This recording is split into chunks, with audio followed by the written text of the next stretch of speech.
Do you think that's what it is? I think that pain is a powerful thing. So today we're going to be talking about the Killgrin, which releases in select theaters and video on demand April 25th. I have been lucky enough. I've watched it twice already. So I know. So I feel like I've memorized it. But I want to be sure to have you introduce yourself and kind of tell us a little bit about the film. My name is Joanna Tsanis. I'm the writer and director of The Killgrin, which is a creature film that's coming out April 25th through Dark Sky Films on digital and in select theaters, starring Konstantina Mantelos, who you horror fans may recognize from anything for Jackson. And it was an absolute pleasure working with her. She was phenomenal.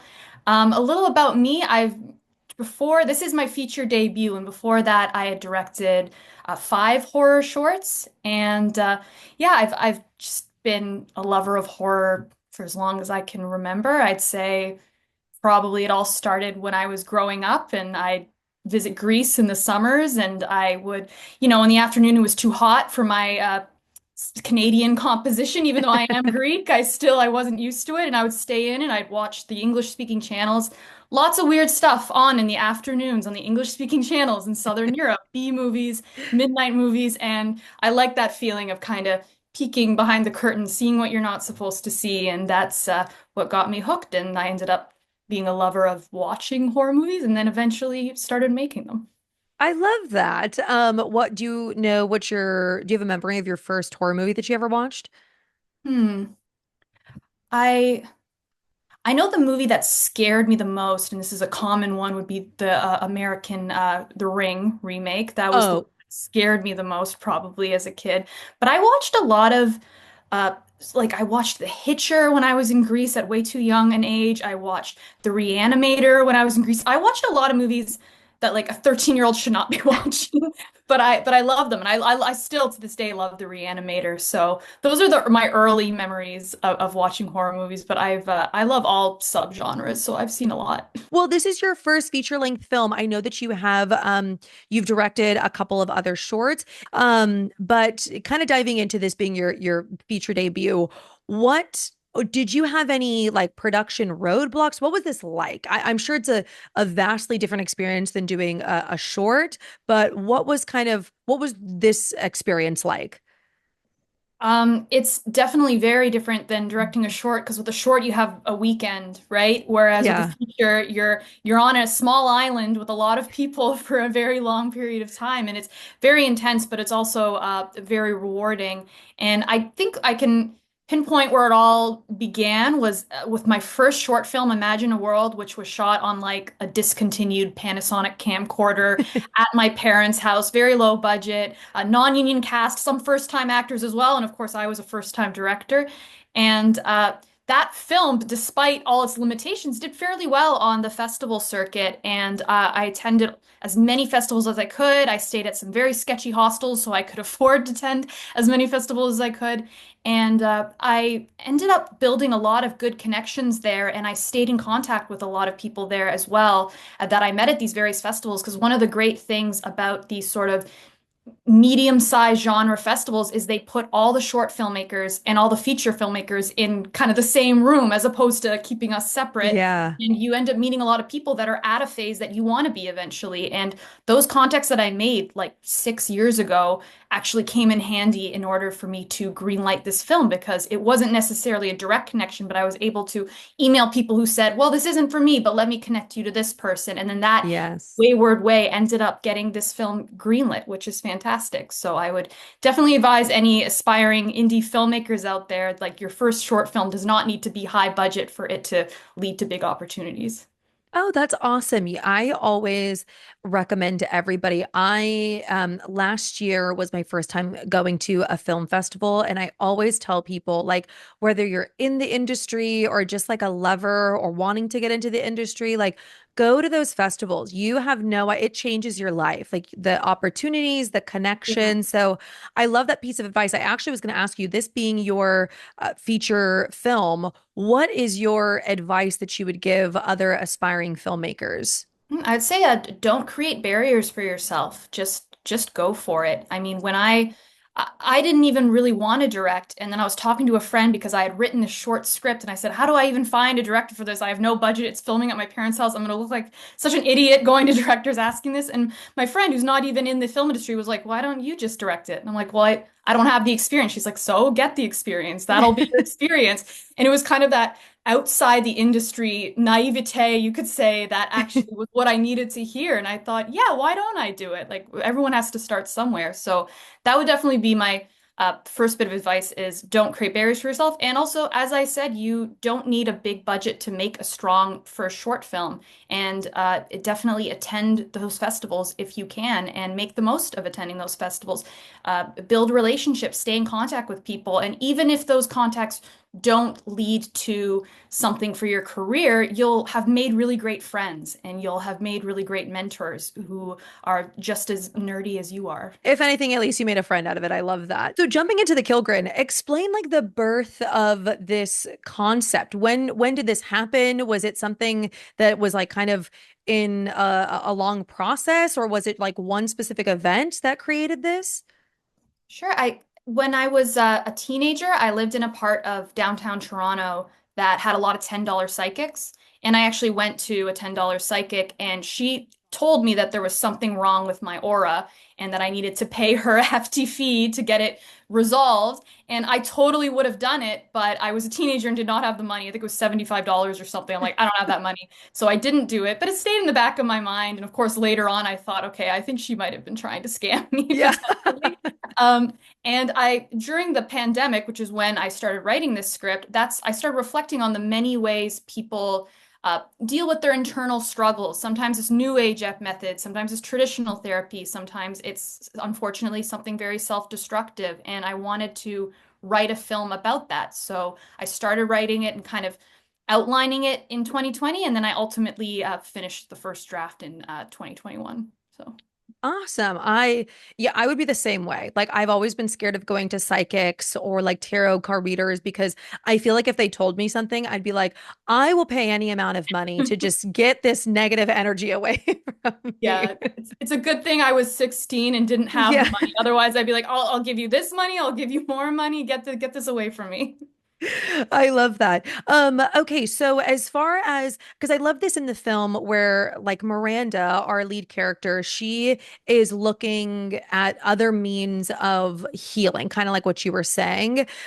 Besides this experience when you were 16, have you tried other forms of like spiritual healing? Did that help form your script? Yeah, I mean, things like essential oils and mindfulness and meditation, I think a lot of people, especially having gone through similar situations during the pandemic with the lockdowns, ended up kind of dabbling in those things. And some people found a lot of help through them, and then some people it was only temporary. And I have, like, even before the pandemic, have had a lot of people close to me that have had mental health struggles, and it can be difficult when you're, a supporter, a friend, a caregiver, because you're constantly feel like you're falling short, and you inevitably will fall short trying to help people. But sometimes the best thing you can do is just have a laugh with someone, and Yeah.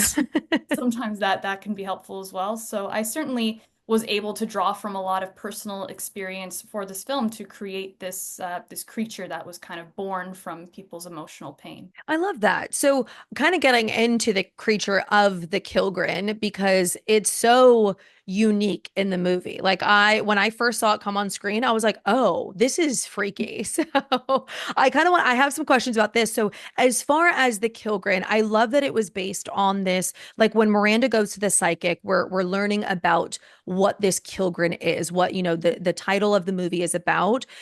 Did you kind of draw from other folklore, or like how did you help kind of carve out this like outline? I know with the tarot reading, but was there anything else that kind of drew inspiration? Sure. It wasn't from a folklore, but I definitely drew some inspiration from a Japanese film, Kairo, Kiyoshi Mhm. Kurosawa's Kairo, which was about loneliness manifesting itself into this sort of supernatural entity. And of course, there's been many, many horror movies about like The Babadook or Mhm. like Pumpkinhead, where some strong emotion manifests itself into a supernatural entity. So I wanted to make a film about that. I thought that would be the best subgenre, the best mode for this story. As far as building the creature goes, I had like an FAQ sheet that went along with the script, all about the rules of the monster. And it was fantastic because once we got our monster team, our practical effects people at Butcher Shop Effects Studio, Adrian Bob, who is our VFX super, as well as the creature designer, I was able to like show them these rules, talk to them about how I wanted the Killgrin to be something you're scared of, but you also feel sorry for when you look at Mhm. it. And we were able to kind of build from that this really gross, creepy creature, which, but yeah, I was very fortunate to work with a really talented team for that. Yeah, I love the creature. Was there any inspiration from other creatures that you'd like seen in movies or just like any other type of media? Yeah, Hellraisers definitely was a big inspiration just because I love Hellraiser, and I think that that's always, and also the idea of something's appearance and aesthetic kind of reflecting the pain that it's in. I like that, and so yeah, I would say Hellraiser would be in terms of the creature design my biggest inspiration for that. I can definitely see it.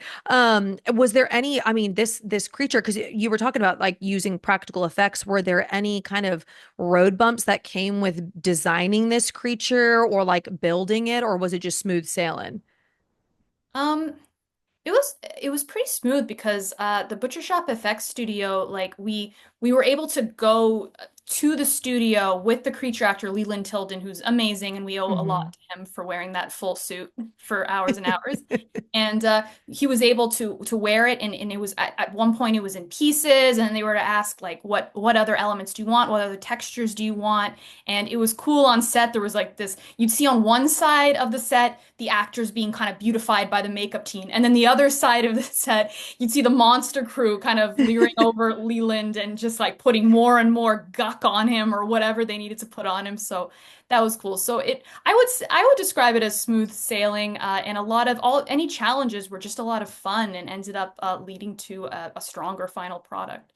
I love that. Do you have any behind the scenes of like my favorite type of behind the scenes photos are when there's like creatures and stuff and they're doing normal things like smoking a cigarette or eating a sandwich? Are there any of Leland doing that I in his I costume? probably I'll have to look through it. I know there's some actors that never actually saw him on set in the creature outfit, but would see him outside of it, and then they'd Yeah. see the film and be like, "Whoa," because he's such a lovely guy. So it's very strange to see in that context. That's so funny. Yeah, if you have those, you have to release them specifically for me. Yes. So as far as inspiration for the movie itself, I know that you were talking about other kind of movies that, manifest their grief into some tangible item. Were there any other films that you drew inspiration from, even just for like the themes or coloring or anything like that? Sure. So in terms of the tone, the original script, was very inspired by Sam Raimi, who I love, and it was a Hmm. lot like the original script was a lot wackier, and then it kind of ended up just based on the core story. I ended up finding a better balance. So as I was developing it, so there is some Sam Raimi elements that influenced the film as well. I'd say for some of the quieter moments between the characters, the more dramatic moments of Midnight Mass with that series Oh. really inspired me as well, and back to Cairo, the Kiyoshi Kurosawa film. I love in that movie a lot of the framing. They play with shadows and silhouettes to introduce characters, and there's a lot of character-driven framing. Like the way you frame a character, you can kind of get a sense of their mental state with a film like this, where you're really following Miranda and her mental state throughout the Hmm. whole film. It was really great to be able to work with that in mind. Oh, awesome. Yeah, I definitely you brought up like the shadow play, and I love the first time that we kind of get to sort of see the Killgrin. I was like, oh, I love a good shadow play like that. So I could definitely I see that. I'm a huge Mike Flanagan fan too. So I love that Midnight Mass was in there. Yes, of course.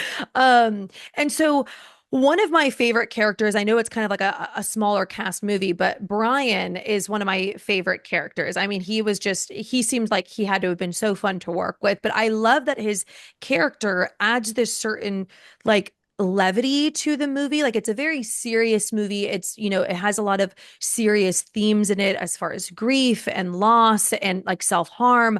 But did his character, was it always meant to have this levity? Or because I know that you were talking about it like an original script, did you always want that kind of quirky, goofy character in there.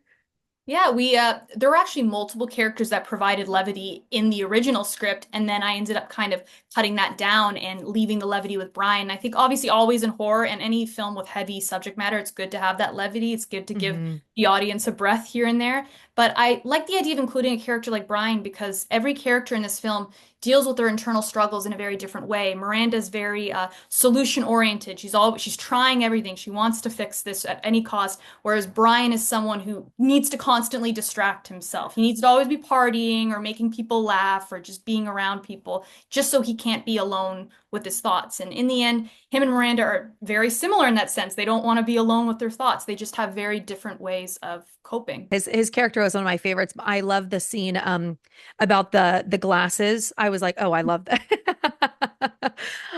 So the movie is coming out so soon, and what are you hoping that like audiences walk away? Is there a certain emotion that you want to evoke or a message that you want to leave them with?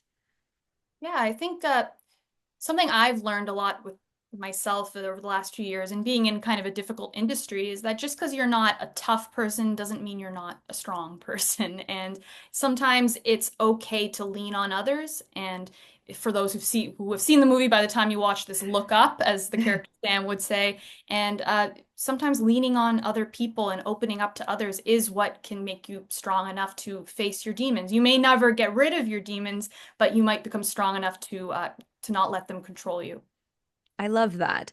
And one final question, because this goes into, I know that we've been dropping info about the movie and stuff, but this is like full spoiler territory. But I just wanted to confirm my theory of what I think happens at the end, because I really love the final shot of the movie when we see all the Killgrins. So is this sort of something like, do we all have a Kilgrin that follows us and it's kind of just how we kind of go about our life or our healing or just how far away they are or how close they get? Is that something that you could clarify?